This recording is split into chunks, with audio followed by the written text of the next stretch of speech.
Welcome back to our YouTube channel Naukri foodie. दोस्तों आज हम देखने वाले हैं ज्ञान बिंदु जीएस एकेडमी के द्वारा जो बिहार दरोगा के लिए होमवर्क सीरीज निकाला गया है।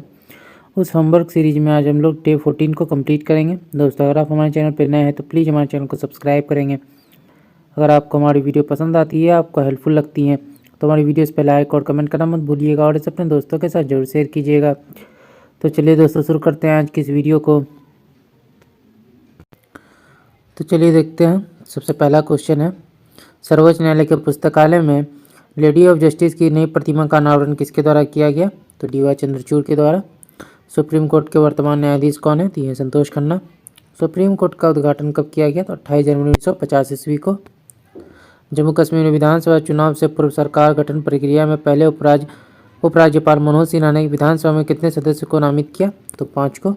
सन 2022 में परिसीमन प्रक्रिया के तहत महिलाओं के लिए कितनी सीटें नामित करने की सिफारिश की गई? तो 2। किस राज्य की विधानसभा ने अपराजिता महिला एवं बाल विधेयक 2024 को पारित किया है? तो वेस्ट बंगाल।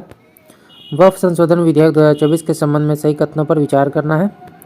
तो केंद्र सरकार द्वारा वक्फ अधिनियम 1995 में संशोधन के लिए विधेयक पेश किया गया। वक्फ बोर्ड की संपत्तियों की अनुमानित कीमत 1.2 लाख करोड़ रुपए है। भारत में सेना और रेलवे के बाद जो है चौथा नहीं है, ये तीसरा है। तीसरा बड़ा और भू स्वामित्व वक्फ बोर्ड जो है उसके पास है। अगला देखते हैं, हाल ही में केंद्र सरकार द्वारा कौन से विधि आयोग के गठन की अधिसूचना जारी की गई? तो 23वां। वर्तमान विधि आयोग का कार्यकाल कब से कब तक है? तो सितंबर 2024 से अगस्त 2027 तक। स्वतंत्र भारत के प्रथम जो विधि आयोग थी वो कब गठित किया गया था? तो 1955 में।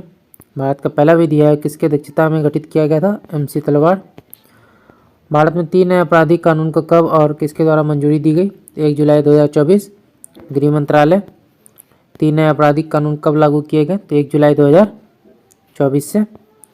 3 नए आपराधिक कानून को पहली बार जो है बिहार के किस जिले में प्रयोग किया गया? तो सारण। शत्रु एजेंट अध्यादेश को किस भारतीय राज्य द्वारा लागू किया गया? जम्मू एंड कश्मीर।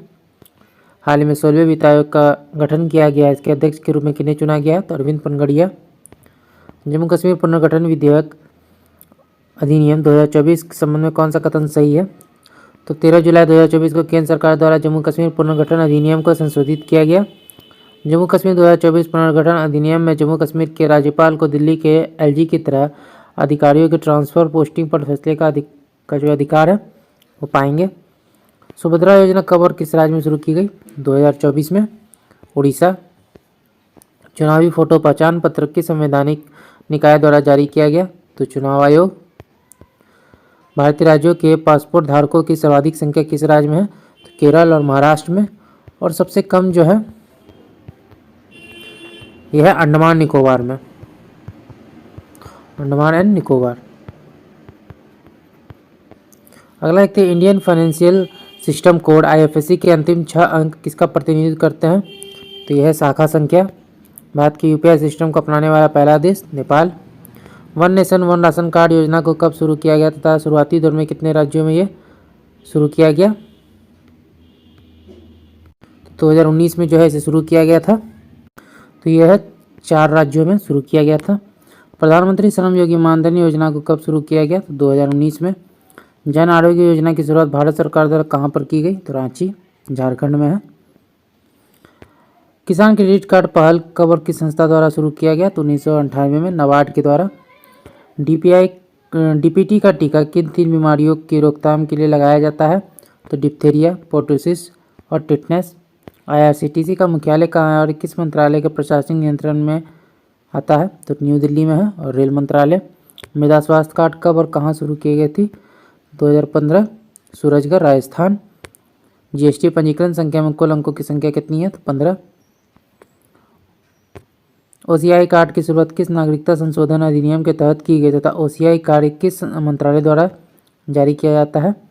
2015 के नागरिकता संशोधन अधिनियम के द्वारा और ये गृह मंत्रालय के द्वारा जारी किया जाता है। भारत के किस राज्य क्षेत्र को अनुसूचित जाति जनजाति क्षेत्र घोषित करने का अधिकार किसके पास है? तो राष्ट्रपति। मंडल कमीशन की सिफारिश को कब और किस प्रधानमंत्री के कार्यकाल में लागू किया गया? 1998 से 90, VP सिंह। नागरिकता का उल्लेख संविधान के किस भाग में है तथा नागरिकता से संबंधित भाग को कब लागू किया गया? तो भाग 2 26 नवंबर 1949। आगे देखते हैं, राष्ट्रीय पिछड़ा वर्ग आयोग के उल्लेख संविधान की किस अनुच्छेद में है? तो आर्टिकल 338 बी। मिशन इंद्रधनुष की शुरुआत कब की गई और इसका संबंध किससे है? तो 2014 में। सार्वभौमिक टीकाकरण से है। भारत का पहला जैविक राज्य और जैविक केंद्र शासित प्रदेश कौन सा है? तो सिक्किम और लक्षद्वीप। गोबर के संयंत्र में कौन सी गैस निकलती है? तो मीथेन। पौधों की जड़ों में नाइट्रोजन का स्थिरीकरण किस बैक्टीरिया द्वारा होता है? राइजोबियम। भारत में सर्वप्रथम पंचायती राज व्यवस्था को किस समिति की सिफारिश पर लागू किया गया था? बलवंत राय मेहता समिति। केंचुआ पालन विधि को क्या कहा जाता है? तो वर्मी कल्चर। महात्मा गांधी राष्ट्रीय ग्रामीण रोजगार गारंटी अधिनियम को संपूर्ण भारतवर्ष में कब लागू किया गया? 2006। प्रधानमंत्री जनधन योजना की शुरुआत जो है कब की गई? 15 अगस्त 2014 को। ऐसा कर जो स्थानांतरण योग्य हो उसे कहते हैं इनडायरेक्ट टैक्स यानी अप्रत्यक्ष कर। जीएसटी को किस समिति की सिफारिश पर लागू किया गया था या लाया गया था? तो विजय केलकर समिति। यदि आय में वृद्धि के साथ कर में वृद्धि हो जाए तो इस प्रकार के कर को कहते हैं प्रगतिशील कर। विश्व में सर्वप्रथम किस देश ने अपने यहाँ जीएसटी को लागू किया था? तो फ्रांस ने। राज्य सरकार केंद्र सरकार का सरकारी योजनाओं पर किया गया व्यय किस प्रकार का व्यय है? तो राजस्व खर्चा। भारत में पहली बार बजट किसके द्वारा पारित किया गया और कब पारित किया गया? तो 1860 में जेम्स विल्सन। स्वतंत्रता प्राप्ति के बाद पहला बजट कब लाया गया? 26 नवंबर 1947।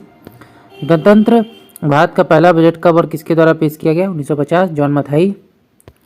भारत की पहली महिला वित्त मंत्री कौन बनी थी? तो इंदिरा गांधी। भारत में पहली बार पेपरलेस बजट कब पेश किया गया? तो 2021 में। अगला देखते हैं, ऐसे 3 व्यक्ति जो प्रधानमंत्री रहते हुए बजट पेश किए। इंदिरा गांधी, पंडित नेहरू और राजीव गांधी। संविधान के किस अनुच्छेद के तहत अंतरिम बजट पेश किया जाता है? आर्टिकल 116। भारत में पहला शून्य आधारित बजट कब पेश किया गया था? 1987 में राजीव गांधी के समय। जब कोई वस्तु मुक्त रूप से कुछ ऊंचाई से गिरती है तो वस्तु की कुल ऊर्जा कम होगी। अगला देखते, ऊपर से नीचे की ओर गिरते पिंड में कौन सी ऊर्जा होती है? तो ये गतिज ऊर्जा होती है। जब पृथ्वी तल से किसी वस्तु की ऊर्जा दुगुनी कर दी जाए तो उसकी स्थिति ऊर्जा क्या हो जाएगी? दोगुनी। वृत्तीय पथ पर घूमती हुई वस्तु के विस्थापन में अभिकेंद्र बल द्वारा किया गया कार्य क्या होगा? हो जाएगा ये शून्य। सूर्य की ऊर्जा का किसके द्वारा सूर्य की जो ऊर्जा है किसके द्वारा उत्पन्न होती है? तो यह नाभिकीय संलयन। प्रकाश वोल्टेज सेल के प्रयोग से सौर ऊर्जा का रूपांतरण करने में निम्न से किसका उत्पादन होता है? तो सौर ऊर्जा। कौन सा नियम इस कथन को वह ठहराता है कि द्रव्य का ना तो सृजन होता है और ना ही विनाश? ये द्रव्यमान संरक्षण नियम। स्वचालित कलाई घड़ियों में कौन सी ऊर्जा होती है? तो यह है स्थितिज ऊर्जा। ऐसी भी क्रिया जिनमें एक ही पदार्थ का ऑक्सीकरण अवकरण दोनों होता है क्या कहलाती है? तो रेडॉक्स अभिक्रिया। विद्युत धनात्मक तत्वों में संयोग करने की क्रिया को क्या कहते हैं? तो अवकरण। निम्नलिखित कथनों पर विचार कीजिए, कौन सा कथन सही है? तो अधातुओं में इलेक्ट्रॉन ग्रहण करने की प्रवृत्ति होती है इसलिए वे ऑक्सीकारक है। धातुओं में इलेक्ट्रॉन त्याग करने की प्रवृत्ति होती है इसलिए वे अवकारक है। अवकारक एक पदार्थ है जो, तो आंसर हो जाएगा डी, इनमें से सभी।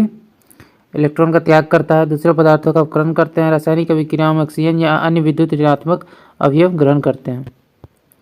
लोहे में जंग लगने किसका उदाहरण है? तो ये ऑक्सीकरण का है। निम्नलिखित कथनों पर विचार कीजिए, कौन सा सही है? हाइड्रोजन का जलना ऑक्सीकरण अभिक्रिया, दहन ऑक्सीकरण प्रक्रिया, ये दोनों सही है। निम्नलिखित कथनों पर विचार कीजिए, कौन सा कथन सही है? अवकरण के दौरान विद्युत ऋणात्मक समूह के अनुपात में कमी होती है, ये कथन सही है। केंद्रक विहीन लाल रुधिराणु किसमें होता है? तो स्तनधारी में। कौन सा भारतीय पक्षी विज्ञान संशोधन विशेषज्ञ व्यक्ति थे? सलीम अली। नर मेढक मादा मेढक की तुलना में ऊंची आवाज़ लगाते हैं क्योंकि उनमें जो 2 वोकल होते हैं। इनमें से कौन सी विशेषता मत्स्य में पाए जाते हैं? यह अनियत तापी जीवन है। इनके हृदय 2 कक्षों में बटे होते हैं। इनके हृदय में केवल अशुद्ध रक्त रहता है। किस संघ के सभी जंतु जो है समुद्री होते हैं? इकाइनोडर्मेटा। निम्न कथनों पर विचार कीजिए, कौन सा कथन सही है? तो सभी जो है सही हैं। पायला को घोगा के नाम से जाना जाता है। सिपिया को कटल फिश के नाम से जाना जाता है। ऑक्टोपस को डेविल फिश या श्रिंगमिन के नाम से जाना जाता है। झींगा तथा केकड़ा जीव जिसे मनुष्य द्वारा भोजन के रूप में इस्तेमाल किया जाता है किस संघ के है? आर्थ्रोपोडा। निम्नलिखित विकल्प में कौन सा सुमेलित है? नहीं है पूछा गया है। तो ये हो जाएगा बी, रेडफली, कालाजार, ये गलत है। घरेलू मक्खी, टाइफाइड, सीसी मक्खी, स्लीपिंग सिकनेस, क्यूलेक्स मक्खी, फाइलेरिया, ये तीनों सही हैं। जीवों के नीचे दिए गए शारीरिक विशेषताओं पर विचार करना है। जीवों में खुली रक्त परिसंचरण तंत्र जो है पाया जाता है। जीवों में उत्सर्जन मेलपिगियन नली द्वारा हरित ग्रंथि द्वारा होता है। जीव जो है रक्त में हीमोग्लोबिन नहीं रहता। ये तो किसके बारे में है? ये आर्थ्रोपोडा से संबंधित जीव के बारे में है। निम्न कथनों पर विचार कीजिए, कौन सा सही है? हाइड्रा में अमृतत्व का गुण पाया जाता है। हाइड्रा में श्वसन अंग तथा रक्त अनुपस्थित होते हैं तथा श्वसन विसरण के माध्यम से होता है। हाइड्रा में मुकुलन द्वारा अलैंगिक प्रजनन होता है। 2, 3 और 4 जो है सही है। पहला कथन गलत है।